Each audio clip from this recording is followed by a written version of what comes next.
The controversy surrounding KWAP's investment in eFishery has escalated, with Pasir calling on Anwar Ibrahim to resign as finance minister. Meanwhile, Anthony Loke said he would abide by DAP's decision on whether the party should remain in the government. This and more on KiniNews.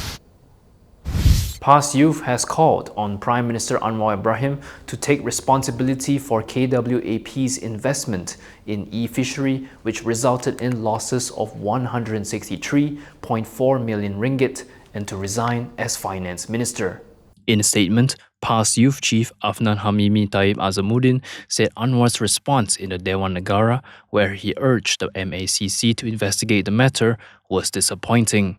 He said the public wants more than just an investigation. They also want to know who approved the investment and how KWAP's governance process failed, exposing public funds to fraud.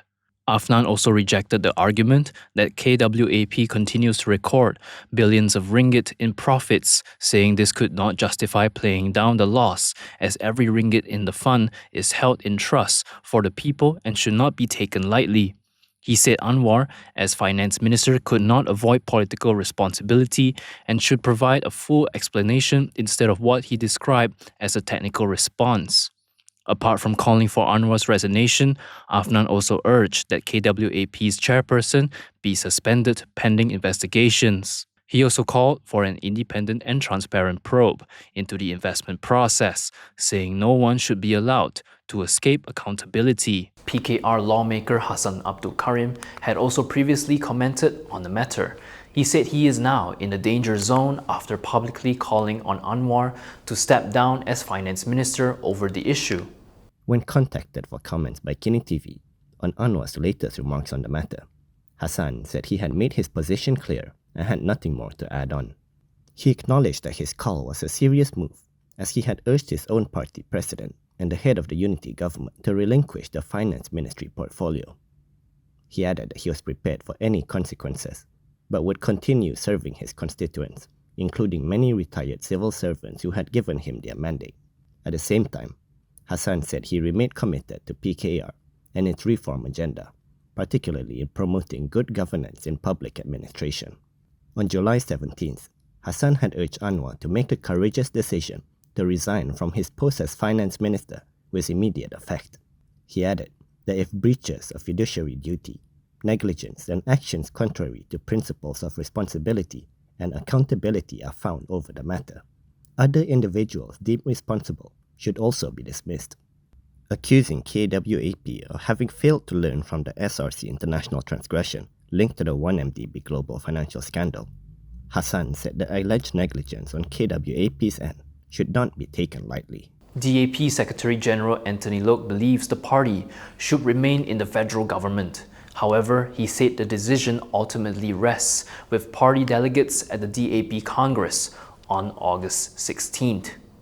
In an interview with BFM, Loke said DAP's decision to join the government was a collective one. He said he wants to defend both the government and DAP's role in it, but added that members must give him the mandate to continue.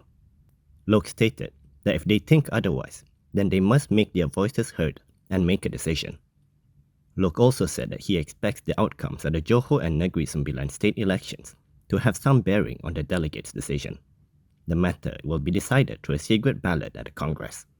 In December last year, Loke had said that DAP would reassess its role in the government if Prime Minister Anwar Ibrahim failed to deliver meaningful reforms within 6 months. That 6 month deadline expired last month. From now on, you can also listen to KiniNews on Spotify and Apple Podcasts. Scan the QR code on the screen to follow us. What happens when yesterday's allies become today's rivals? Negeri Sembilan's election campaign is underway, and the battle lines have been redrawn. New alliances are set to reshape the contest for all 36 state seats. Negeri Sembilan is heading into one of its most unpredictable state elections yet. The alliances have changed and the battle lines look nothing like they did in 2023. According to Election Commission, a total of 99 candidates representing 7 political parties along with 4 independents are contesting the 36 state legislative assembly seats. Harapan is contesting all 36 seats, BN 25 and PN 11. Bersatu is also contesting 24 seats on its own after being sidelined by PM. Berjasa, Asli and PSM are each contesting 1 seat. A key difference in this election is that BN is contesting alongside the PAS-led Perikatan Nasional. That marks a complete reversal from the 2023 state election, when BN and Harapan teamed up against PN. According to an analysis of vote shares from the 15 general election, a BN-PN alliance could potentially wrest 5 seats from Harapan. Those seats are Chenau, which is being defended by DAP Secretary General Anthony Lok, Sikamat, Kelawang, Ampangan and Pilar. BN is contesting Chenau and Sikamat, while PN is fielding candidates in Kelawang, Ampangan and Pilar. Meanwhile, Bersatu is contesting under its own logo for this election. The party is taking on PN in 8 seats and BN in 16 others, 10 of which are Malay majority constituencies, where voter loyalties are expected to be tested. Political analyst Shaza Shukri told Malaysia Kini that Labu appears to be the only seat Bersatu has a realistic chance of retaining. A royal dispute is also expected to shape campaign narratives as parties seek to win over the majority Malay Muslim electorate. With alliances reshuffled, Negeri Sembilan could become the next major test of Malaysia's evolving political landscape. The biggest question now is whether these new alliances can convince voters to switch sides as well. You can read the full reports and keep up with updates on the Negeri Sembilan polls at malaysiakini.com. Former MACC Chief Commissioner Azam Baki has denied any involvement with a 6-year government contract being awarded to a company linked to his brother. He said he had no knowledge of the contract and that it was his brother's business. Azam also questioned whether everyone associated with him would now be subjected to scrutiny. According to the New Straits Times, Azam said he has retired and that the decision to award the project to his brother's company rests with the Transport Ministry. He defended his family, arguing that they should not come under scrutiny simply because they are related to him. He asked whether his sister, an ear, nose and throat specialist, would also be put under the spotlight because she is related to him. It was previously reported that the Transport Ministry had awarded a contract to develop and operate the road charge and vehicle entry permit system at the Malaysia-Singapore border to Integrity Padu. Azam's brother, Nasir Baki, reportedly owns a 34% stake in the company. Still on the topic, MCA has called on Transport Minister Anthony Lok to explain the 178 million ringgit contract which was awarded to the company. In a statement today, MCA Youth Deputy Chief Mike Chong said the issue was not merely a procurement matter.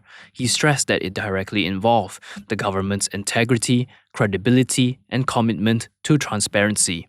Chong asked whether the contract was awarded through an open tender. He also questioned how many companies submitted bids and what criteria was used to select the successful bidder. He also asked Lok to review who evaluated and approved the award, and if no open tender was conducted, what procurement procedure had been used. Apart from this, Chong urged the government to update the public on its investigations into the alleged corporate mafia and the Azam shareholding controversy.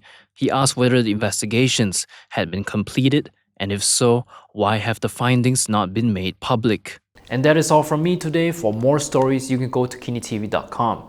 You can also follow us on Instagram, X, YouTube, and Facebook for the latest news updates. I'm John. Thanks for watching.